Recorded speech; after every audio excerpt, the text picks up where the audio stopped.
pada 1916, kemudian menjadi gagasan yang paling revolusioner dalam sejarah dan menjadi lompatan besar atas hukum gravitasi yang sebelumnya digagas oleh Sir Isaac Newton pada 1687. Jadi pada tahun 1687, ilmuwan Isaac Newton mengungkapkan gaya gravitasi adalah gaya tarik-menarik antara dua benda yang memiliki massa. Gagasan tersebut diterima tanpa diketahui penyebabnya selama 229 tahun.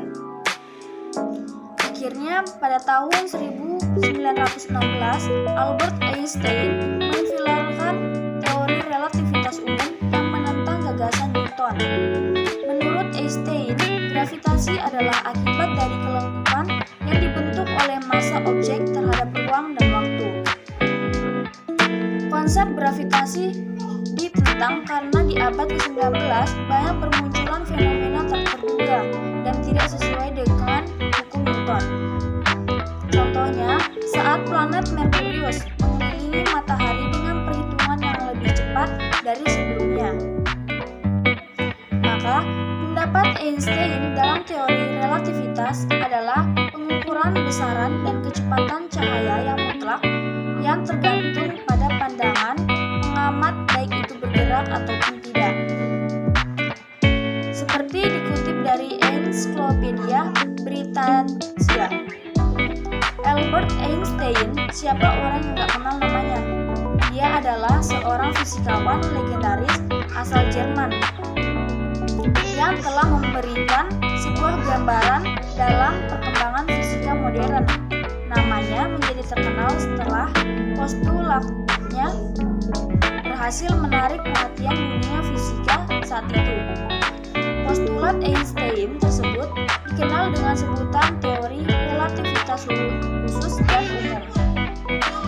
Teori relativitas khusus dipublikasikan oleh Einstein ketika usianya masih 26 tahun, yaitu pada tahun 1905. Berselang satu dekade berikutnya, Einstein kembali mempublikasikan postulatnya, yaitu relativitas umum. Pada artikel kali ini, kita akan membahas lebih dalam lagi tentang teori relativitas khusus. Baik, teori ini dikatakan relativitas khusus karena hanya berlaku untuk kerangka acuan inersial, yaitu kerangka acuan yang bergerak dengan kecepatan konstan terhadap kerangka acuan lain. Teori relativitas khusus ini terdapat dari dua postulat. Pertama, hukum-hukum fisika memiliki bentuk yang sama pada semua kerangka. Hukum-hukum fisika memiliki bentuk yang sama pada semua kerangka acuan yang bergerak dengan kecepatan tetap atau kerangka acuan inersial. Contohnya, misalnya pada saat kamu sedang berdiri di peron stasiun kereta, sedangkan temanmu sedang berada di dalam kereta yang melaju dengan kecepatan 80 km per jam. Menurut kamu yang diam, teman kamu yang berada di dalam kereta lah yang melaju dengan kecepatan 80 km per jam. Namun, menurut teman kamu yang berada di dalam kereta, dia itu diam. Justru kamulah yang berdiri di peron stasiun yang bergerak dengan kemajuan 80 km per jam. Yang kedua contohnya yaitu cahaya merambat melalui ruang hampa yang kecepatannya konstan dan bernilai. Dan kelajuan cahaya tidak tergantung pada kelajuan sumber cahaya maupun kelajuan pengamatnya. Berbeda dengan teori relativitas Newton yang menyatakan ruang dan waktu adalah mutlak. Pada postulat yang kedua ini, Einstein menyatakan justru ruang dan waktu itu yang relatif. Kelajuan cahaya dalam vakum merupakan besaran mutlak. Artinya, tidak ada kelajuan lain yang lebih besar daripada kelajuan cahaya. Jadi, diukur dalam semua kerangka acuan bergerak. Kelajuan cahaya dalam vakum adalah sama. Jika kalian mendengar istilah relatif, relatif sendiri berarti nisbi atau tidak mutlak. adalah kecepatan yang bergantung pada titik acuan pengamat, sedangkan percepatan relatif adalah percepatan yang bergantung pada titik acuan pengamat. Kecepatan relatif suatu benda adalah yang diukur terhadap pengamat tertentu, karena pengamat lain dapat memperoleh pengukuran yang berbeda. Kecepatan selalu tergantung pada pengamat yang mengukurnya. Oleh karena itu, kecepatan suatu benda yang diukur oleh orang tertentu akan menjadi kecepatan relatif terhadapnya. Pengamat lain dapat memperoleh nilai kecepatan yang berbeda, bahkan jika itu adalah objek yang sama. Jenis-jenis teori relativitas. Teori relativitas Newton terdiri atas teori hukum dan teori umum. Yang keduanya bertumpu pada dasar matematika yang kuat dan keduanya telah diuji dengan percobaan-percobaan dan pengamatan. Teori relativitas khusus. Menurut Einstein, ruang dan waktu bukanlah hal mutlak melainkan relatif. Hal ini merujuk pada penemuannya dalam teori relativitas khusus yang meyakini dua postulat, yaitu postulat pertama menyatakan bahwa hukum fisika adalah mutlak dan memiliki sifat dan bentuk yang sama di setiap kerangka acuan yang konstan maupun tidak bergerak sama sekali.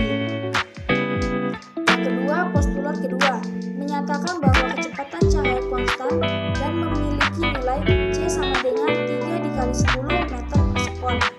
Selain itu, tidak bergantung dengan sumber cahaya maupun posisi pengamat. Relativitas umum. Albert Einstein menggabungkan beberapa hasil percobaan setelah menemukan teori relativitas khusus. Ia menggabungkan teori Newton terkait gravitasi dengan teori relativitas yang dikembangkannya sehingga muncul teori relativitas umum. Dalam teori ini, menurut Einstein, gravitasi merupakan bagian dari ruang dan waktu yang disebabkan oleh besaran massa sehingga membuatnya berbentuk lengkungan termasuk benda-benda di sekitarnya. Selanjutnya memiliki pertanyaan, yaitu pesawat angkasa A bergerak dengan kecepatan 0,9 c terhadap bumi. Jika pesawat angkasa B bergerak melewati pesawat A dengan kecepatan relatif 0,5 c terhadap pesawat A, berapakah kecepatan pesawat B terhadap bumi?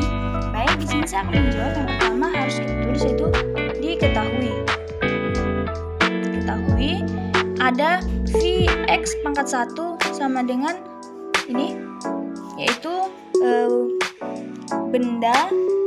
kecepatan benda relatif terhadap pengamat bergerak. Tulis 0,5 c. Setelah itu kita akan menulis di sini nilai V atau kecepatan pengamat bergerak terhadap pengamat diam, yaitu ini 0,9 c.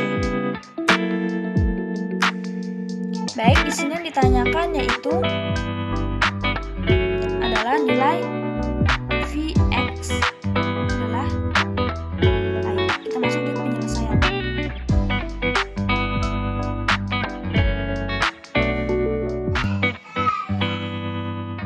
Penyelesaiannya itu kita akan masuk di penyelesaian.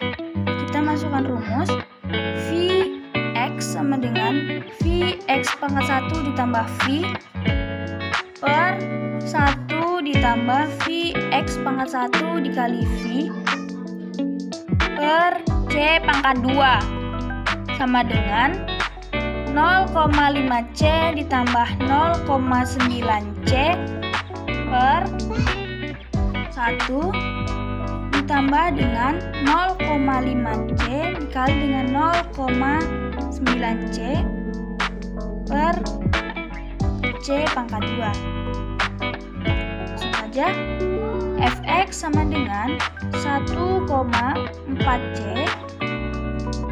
per ini ditambah dengan ini. Setelah itu kita tulis 1 ditambah dengan ini. Baik, di sini 0,45.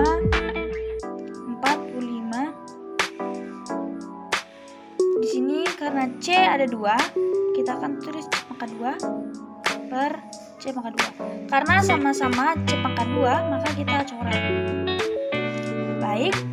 saja. 1,4 C per 1 ditambah 0,45 sama dengan 1,4 C dibagi dengan 1,45. Baik, kita akan menghitungnya. 1,4 C dibagi dengan 1,45 adalah 0,9655 C. Kita langsung tulis 0,9655. Jadi nilai C-nya adalah 3 dikali 10 pangkat 8 meter per sekon. Nah, sudah tulis 3 dikali 10 pangkat 8 meter per sekon. Baik, itulah tadi pembahasan yang telah saya lakukan. Mungkin kurang dan lebihnya mohon dimaafkan. Sekian dan terima kasih. Wassalamualaikum warahmatullahi wabarakatuh.